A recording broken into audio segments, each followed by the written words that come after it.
Hey there. I'm excited to talk with you today about power moves. You've seen the words in the magazine Strategic Edge, power moves for businesses and nonprofits. And someone mentioned to me a couple months ago, hey, if we're not already a part of your ecosystem, not really sure what power moves is. And I just gave her this look like, what? And I said, okay, let's talk about it. A power move is a mindset. It's a decision, it's an action that positions you to win strategically. This is how you structure your next step. And I say structure on purpose because too often I see small business owners and nonprofit leaders reacting instead of moving from a place of clarity and intent. So if you're listening in, I need you to make a decision right now that reactivity ends today. All right. For me, a power movement stacking my deck. I didn't wait for someone to tap me in, friends. I learned what I needed to learn. I studied multiple industries. I took calculated risks. I invested in my education, in my environment, in my proximity. I like nice things. I like being in nice places. I like eating nice foods. Okay. But I refined and I practiced and I didn't build fast. It might look like it, but over about 10 to 12 years, I built real operations, systems. I connected with some incredible people. So when a new opportunity shows up, I had clarity in who I was and what I offered and how I show up. That's the move. Okay. And for you, I would say power move number one for today's episode is to stay ready because this moment right here, if you're listening in real time, tomorrow is June 1. And that's not just another month, it's the lead in, it's the setup for quarter 4. And if this language is not language that you are accustomed to, if you are a CEO, if you are an executive director of a brand, a business, a nonprofit, then you really need to get into the swing of, and I will say this, friends, you will rarely hear me say what you quote need to do, unquote. However, this is one of the things that keeps so many businesses stuck, and it's that they're always behind the 8 ball. So if you are a culinary brand, staying ready might mean finalizing your fall locations or prepping for your holiday event partnerships. If you're in one of my services or programs like immersion, it might mean clearing your calendar and carving out time to reset your structure before your next offer goes live.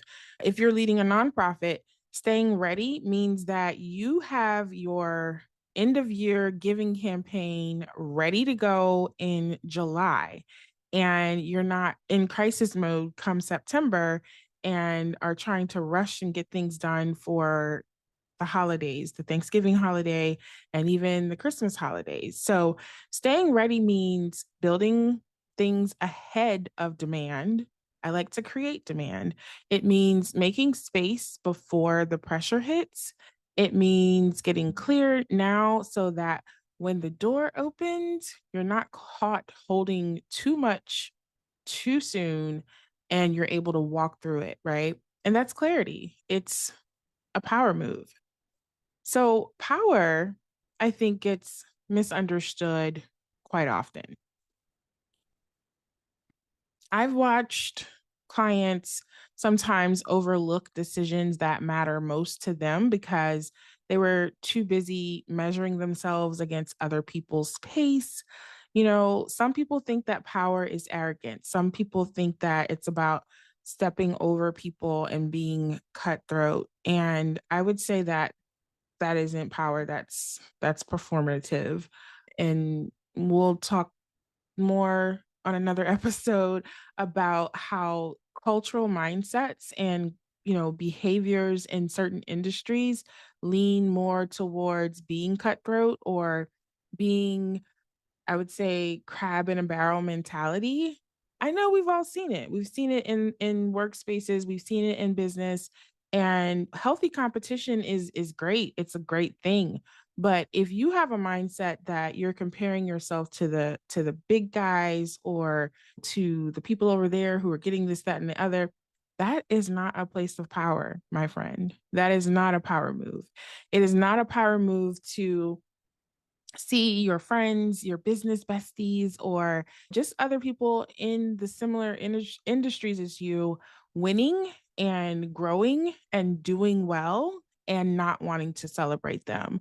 So that mindset, that approach, that perspective really hurts you in your position of power, right? Because number one, if you're watching someone else's timeline and you are doing it from a place of competitiveness or comparative, is that the word comparativeness? I don't know.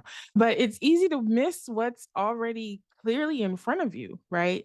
The biggest distraction that I see is people waiting for permission to do what they already know it's time to do. So, I see some folks treating indecision like it's a strategy, and it is one.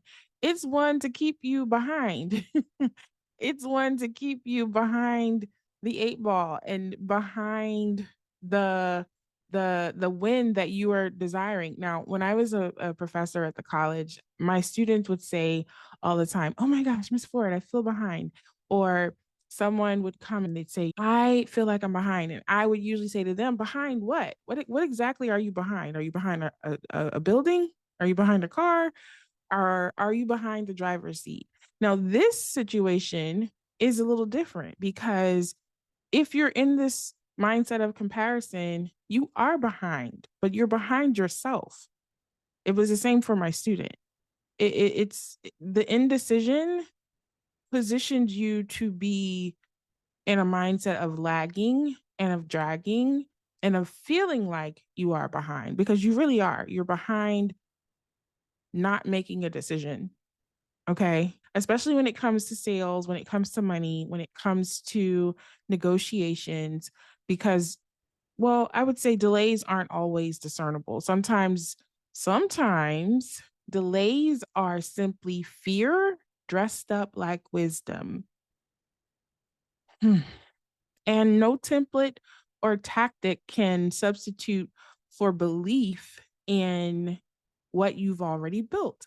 Belief shows up when you raise your rate without over explaining, when you end a contract that's been draining you, when you stop making yourself available to everyone all the time, or when you stop going to places that you know you're not welcome or just doesn't feel good for you.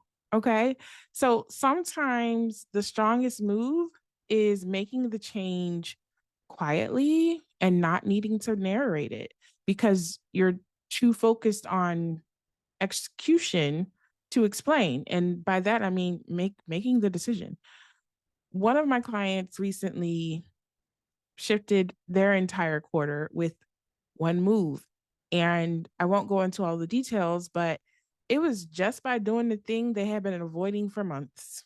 It was as simple as, okay, we finally decided we're going to do this.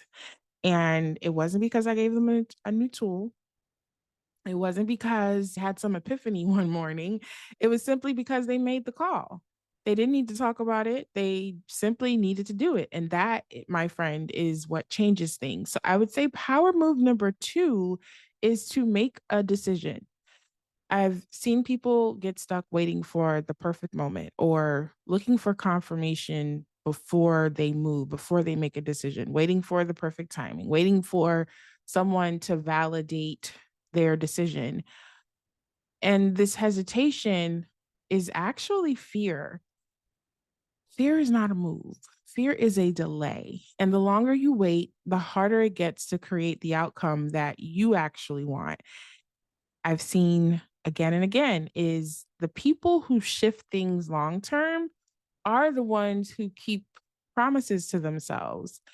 And my personal perspective here about some things is I think about what is necessary. I don't have the liberty anymore to think about what is hard. I think about, is it necessary? So hard doesn't even have the opportunity to enter my mindset. And I think about, is it necessary? And if it's necessary, then I'm just gonna bulldoze through that thing, my friend, and let's get it done, right? People who keep promises to themselves, not because it's easy, but because it's necessary and or because it's time. And that's when you know it's a power move, when this decision that you make frees you up instead of weighing you down. So number three, power move number three, finish it. That reminds me of a game from back in the day. But all right, let's ground this. If you're listening to this in real time again, we are entering June tomorrow, which means this is the start of the real preparation season. Quarter four, which is October, November, and December, that time period isn't built in October. It's not built in September. It's not built in August. For most of you, the things that matter most, like your funding cycle, your annual events, your partnerships, your team holiday parties. If you're in education, there's a lot happening in that time of year, contracts, holiday programming, giving season, all of that starts to take shape right now, not later. Now. And what I want you to hear is this: power is calm, it's clear, it's calculated. This is the time of year when people either ramp up or they check out. And if you're here, then you already know which one you're being called to do. My cousin Tiffany always says, God will not give you your next set of instructions until you finish the first ones. So if the next thing hasn't shown up yet for you, my friend, go back to your first set of instructions. Ask yourself, what is still open? What's half done? What needs your full attention before you ask for more? And this is bringing us to power move number four: commit. That is your next move. So, no new tasks, no new ideas, but a commitment to what's already in front of you. If you've been waiting for the signal, this is it. The next move doesn't have to be big, it just has to be done. It might be quiet, it might be simple, but it's yours. You already carry what you need, and there are people ready to build with you, but they can't move until you do. The people who are waiting for you to show up, for you to serve them, they can't see you until you make your next move. These last 2 weeks for me reminded me how much pace matters. I've been with clients all over these 7 cities, my friends, these last 2 weeks. My goodness, I've been in their rhythm, and it confirmed something that I already knew. I serve best when I am grounded, when I'm not driving across town, when I'm not rushing between meetings, but being present, when I can just sit and listen and strategize. And my clients respond to that. I need that in order to serve them in the best way possible.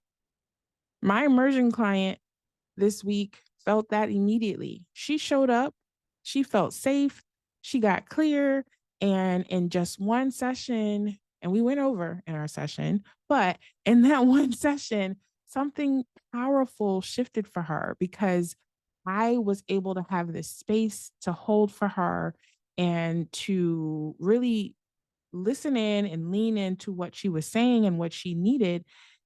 And then she was able to move differently just in that one day. And then another client a couple days ago brought me in to help lead strategy for her Q3 campaign. She's preparing for this incredible event at the end of Q3, and she's doing it the right way with a partner who gets it, who respects the vision, who understands her audience, and who understands her work and what she does in her office and in her community. So if you're preparing for something this fall, something specific, important, something that you have some time around, I will share with you an invitation that immersion is open right now. And this is a little different than my usual campaign strategy driven services, but this is specifically for individuals, individual leaders of businesses, individual leaders of nonprofits, and individuals in leadership positions, or maybe you desire for a leadership position, but this opportunity matches your pace, your priorities, your capacities, and I work with you one on one to help guide you through this immersive experience of aligning and finding clarity and creating space and creating this individual, personal, or professional growth plan. But if you are a chef, if you are a culinary brand, a musician, a creative, or someone who creates experiences around flavor, rhythm, and culture, I am so excited to share with you that Rhythm and Taste is coming soon. This space was built for you. So if you support the movement, if you are a food lover, a culture keeper, the ones who always show up and know or want to know what's next, you may get on the wait list for Rhythm and Taste. You can apply for immersion or join the Rhythm and Taste waitlist at FeliciaFordandCo.com/services. So that, my friend, is a power move. Make the decision, follow through, commit, and I will see you next time right here on Impact Innovators with Felicia Ford.